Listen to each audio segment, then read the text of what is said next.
Hi everybody, this is Kefren, your favorite French Canadian. Today I'm going to do a small guide for OBS Studio or even Streamlabs OBS to fix all the stuttering problem that you have and also the encoding overload. So first of all, if you're running, if you have like a 64-bit CPU, make sure that you're running the latest OBS Studio version with the 64-bit version. And also, if you're running an Nvidia GPU and you want to stream with the encoder on it, so the EVGA, run this as an admin. So right click on it, run as administrator, click yes, and open it. So this is normally will fix all the streaming encoding overload that you probably have if you're playing, I don't know, Apex Legion, The Division, and stuff like that. So it will help you a lot. Second thing that I recommend, on any of your sources, so for example, the video capture, my camera, make sure that you check the deactivate when not showing. Really important to do that. Same thing with your source browser.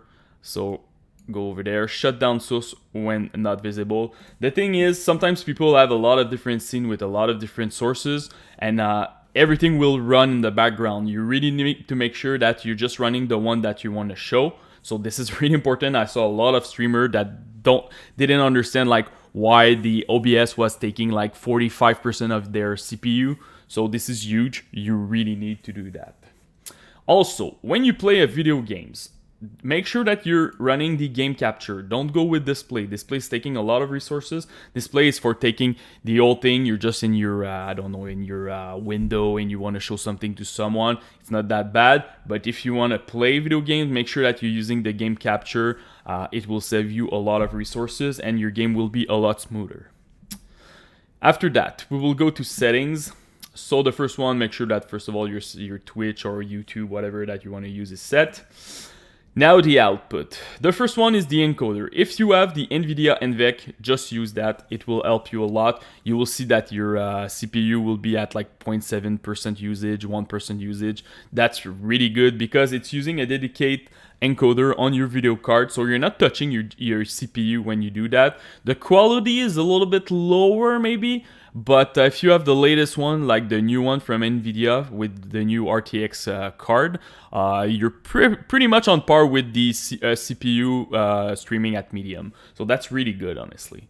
So really important to do that. If you're doing that, for the preset, normally you can run easily max quality, look ahead, psycho visual tuning with profile at high.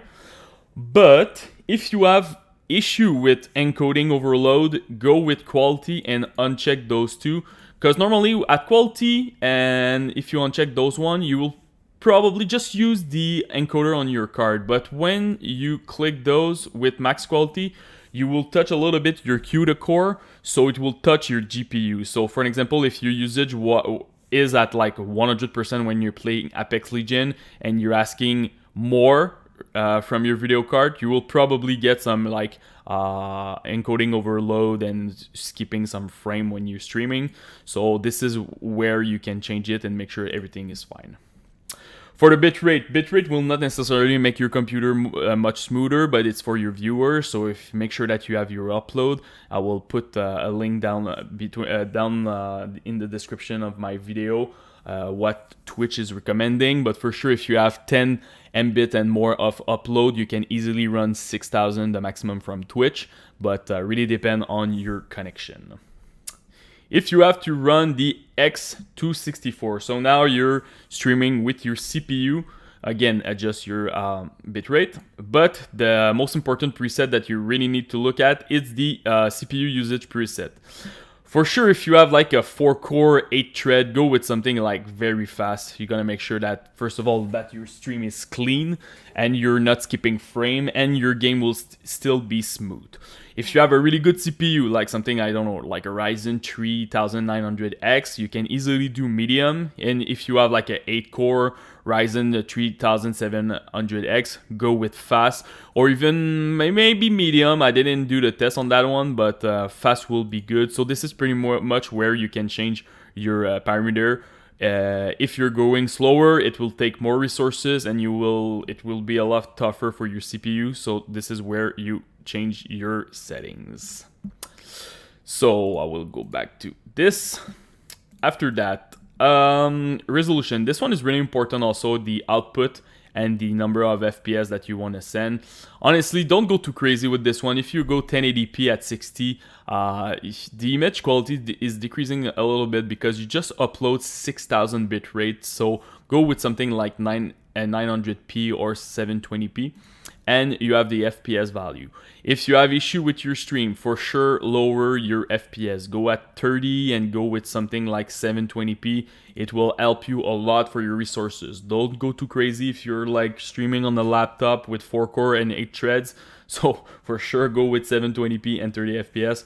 It will help you with your game, and it will help also your viewer to have like a smooth stream. For the filter, I'm using the B-Cubic, by the way, to people who is asking me which one I was using. So this is pretty much it. So this is pretty much it for the guide, guys. It's not necessarily a guide how to stream with OBS. It's more like how to fix your issue with OBS. If you have any question, all the stuff that I told you about is working on Streamlabs OBS also. And if you have any question about it, just comment in the YouTube section. Post me any question about like stuttering that you have, encoding overload, all kind of problem that you can have with OBS. I will try to help you the best that I can. And don't forget to subscribe to the channel. Peace!